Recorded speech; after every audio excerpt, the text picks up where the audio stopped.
Les ruptures. On a l'impression que ça va nous tuer quand ça arrive.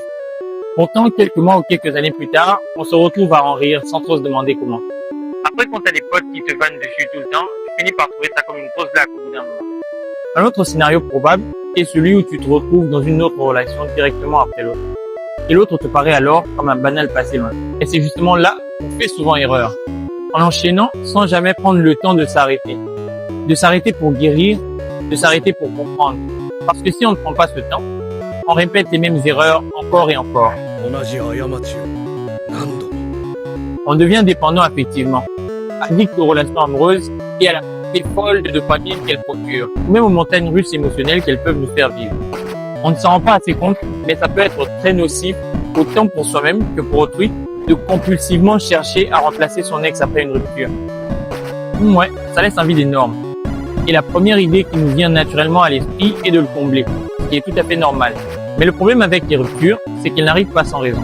Et généralement, c'est un engrenage qui s'enclenche et se met à tourner en entraînant toujours plus de pièces avec lui. Lentement mais sûrement, jusqu'à finir par vous éclater à la gueule. Et ces enchaînements d'événements ont tendance à créer des traumas. Des traumas qui peuvent vous rendre parano tant que vous ne travaillez pas à en guérir. Qui peuvent vous empêcher d'être dans les bonnes dispositions pour faire un bon partenaire pour autrui. Parfois, ça peut même vous briser. Et les gens brisés ne font jamais de bons partenaires. Ma petite expérience m'a appris qu'on peut apprendre énormément de choses d'une rupture si on prend le temps de l'expérimenter et de le ressentir, de le vivre pleinement.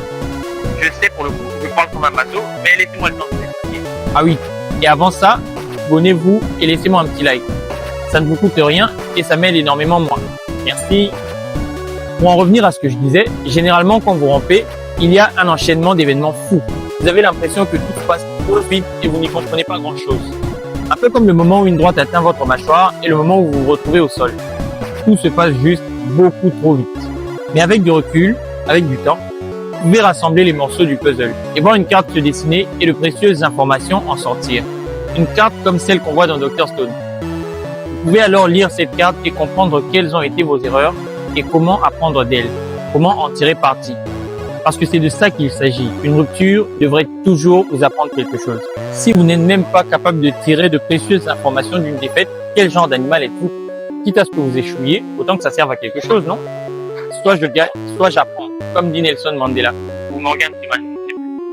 Cela étant dit, pour que cet apprentissage soit possible, il va vous falloir du temps. Un peu à l'image d'un boxeur qui prend le temps d'analyser un combat de perdu et d'en tirer des leçons avant de retourner sur le ring.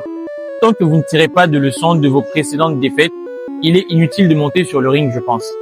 Et c'est même à mon sens un manque de sérieux si vous êtes un boxeur pro ou un sportif pro tout court. Laissons la boxe et retournons à notre sujet pour faire le parallèle. C'est exactement la même chose. Tirez des leçons et apprenez-en des choses qui vous serviront par la suite. Mais surtout, prenez le temps de guérir de vos blessures. Remontez ensuite sur le ring neuf et prêt à vous casser la gueule à nouveau. Non, je déconne. Ou pas. Bref, ne vous pressez pas. Prenez votre temps. Vous avez besoin de ce temps, de ressentir ce vide et d'apprendre à être à l'aise avec. Je vais le dire sans détour, vous êtes extrêmement idiot si vous pensez qu'il y a un problème à être célibataire. Vous ne voyez pas plus loin que le bout de votre nez. La vérité dans la vie, c'est que toutes les situations ont leurs avantages et inconvénients. Autant le fait d'être en couple que de ne pas l'être. Si quelqu'un vous dit le contraire, il a juste un parti pris. Si c'est un célibataire qui vous dit fuck love, c'est probablement un incel qui ne plaît pas à grand monde. Et si c'est une personne en couple qui vous dit que vous devez absolument être en couple, c'est probablement un dépendant affectif, incapable d'être heureux tout seul et qui a une peur viscérale de l'abandon. Je le répète encore, chaque position dans la vie a ses avantages et inconvénients. Aucun n'est meilleur que l'autre. Tout est sujet aux circonstances et aux intérêts du moment. Par exemple, je pense qu'il est mieux d'être seul quand on se construit ou qu'on veut se consacrer davantage à sa vie chrétienne. L'apôtre Paul en parle dans le livre aux Corinthiens, dans le chapitre... En bref, prenez du temps pour vous. Vous seriez étonné de découvrir à quel point ça peut être agréable de se retrouver avec soi-même. Plus encore, vous serez étonné de découvrir à quel point la solitude et le vide que crée une rupture peuvent être instructifs si vous vous accordez le temps de vivre ça pleinement, sans chercher à y échapper par une nouvelle relation de couple. Et la certitude, c'est que vous serez probablement un bien meilleur partenaire pour votre futur conjoint parce que vous prenez le temps de guérir de vos précédentes relations. La vie est magnifique. Que vous soyez en couple ou célibataire, prenez le temps de profiter pleinement de chacune de ces positions le temps que ça dure. Vivez-les pleinement et kiffez à fond. Sur ce, je vous souhaite à tous d'être heureux et de vous rendre compte à quel point nous avons de la chance d'expérimenter la vie. Prenez soin de vous et moi je vous dis à dimanche prochain. Ciao!